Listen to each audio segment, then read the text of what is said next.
ये का पीएफआई पर एक फिर से छापा पड़ा है। कई रियासतों में पीएफआई के ठिकानों पर रेड पड़ी है। उत्तर प्रदेश, मध्य प्रदेश, बिहार समेत कई रियासतों में छापेमारी। 17 जगहों पर एनआईए का पीएफआई पर छापे लगातार। कई रियासतों में पीएफआई के ठिकानों पर रेड पड़ी है। बड़ी जानकारी आपको बता रहे हैं, यूपी, एमपी, बिहार समेत कई रियासतों में छापेमारी जारी। 17 जगहों पर एनआईए ने पीएफआई पर छापे मारे हैं। कई रियासतों में पीएफआई के ठिकानों पर रेड पड़ी है और एनआईए की ये रेड कई जगह पर पड़ी है। तो कई रियासतों में पीएफआई के ठिकानों पर रेड पड़ी है। बड़ी जानकारी आपको बता रहे हैं।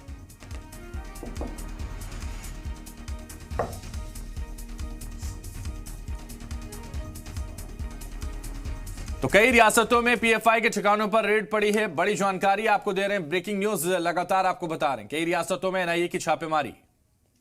एनआईए का पीएफआई पर एक बार फिर छापेमारी का जो सिलसिला है वो लगातार जारी है। कई रियासतों में पीएफआई के ठिकानों पर रेड। उत्तर प्रदेश, मध्य प्रदेश, बिहार समेत कई रियासतों में छापेमारी हुई है। लगातार पीएफआई को लेकर जिस तरह से छापेमारी की जा रही है उसको देखते हुए एक बार फिर से ये रेड पड़ी है और लगातार इस पूरे मामले को लेकर जांच की जा रही है। कई रियासतों में पीएफआई पर छापा एनआईए का पड़ा है। उत्तर प्रदेश, मध्य प्रदेश, बिहार समेत कई अलग अलग जगहों पर ये छापेमारी हुई है और इसको लेकर जांच की जा रही है।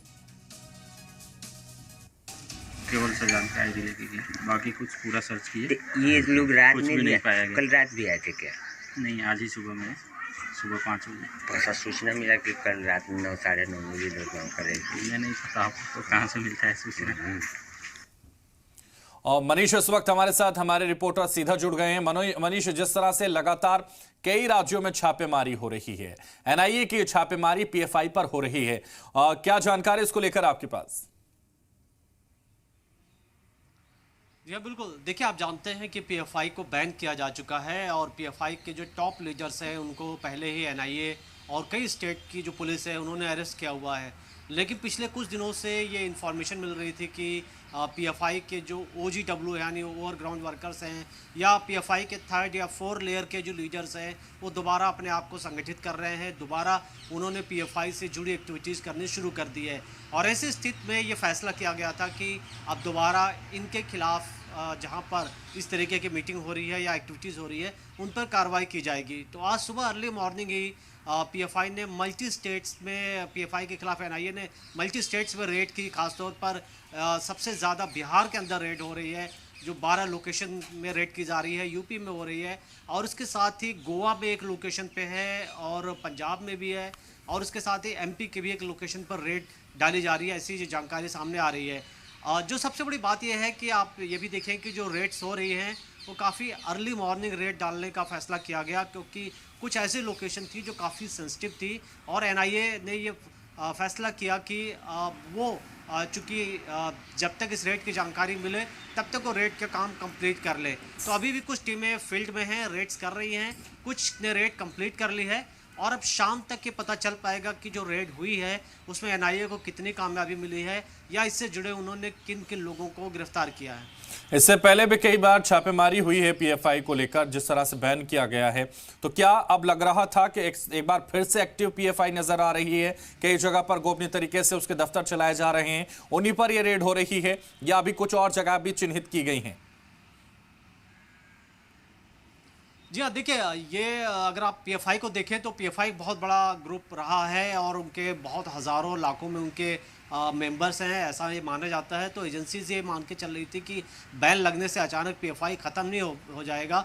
जो पीएफआई के मेंबर्स हैं जिनको गिरफ्तार नहीं किया गया है वो अपनी एक्टिविटीज़ को करेंगे या कुछ ऐसे लीडर्स हैं जो एनआईए आईबी की गिरफ्त में नहीं आए वो दोबारा पीएफआई को संगठित करने की कोशिश करेंगे।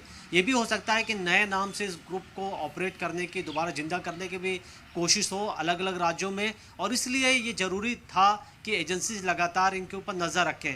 तो ये कोई आखिरी रेट नहीं है, आपको आने वाले टाइम में और भी रेट देखने को मिलेगी, क्योंकि जब जब एजेंसीज के पास इनसे जुड़े ऑर्गेनाइजेशन की एक्टिविटीज़ की जानकारी मिलेगी वो रेट करेंगे। हमें यही बताया गया है कि ये पहले से ये माना जा रहा था कि कई राउंड रेट्स होनी है, और अगर आप देखें तो जब से पीएफआई को बैन किया गया है उसके बाद से मुझे लगता है कम से कम 8 से 10 बार रेट्स अभी अलग अलग हो चुकी हैं। तो बिहार जैसे अगर आप स्टेट को देखें तो वहाँ पीएफआई काफ़ी स्ट्रॉन्ग पोजीशन भी थी, उनके काफ़ी अच्छी खासी मेंबरशिप थी। केरला में मेंबरशिप उनकी बहुत अच्छी है, और इसीलिए आप देखें तो ये 2-3 जो स्टेट है साउथ के या बिहार के या यूपी के कुछ लोकेशन पर उन पर बार बार एजेंसीज़ को रेड करनी पड़ रही है, क्योंकि उनके जो मेंबर्स हैं जो पकड़े नहीं गए हैं वो दोबारा अपनी जो एक्टिविटीज़ है पीएफआई के नाम पर वो करने की कोशिश करते हैं।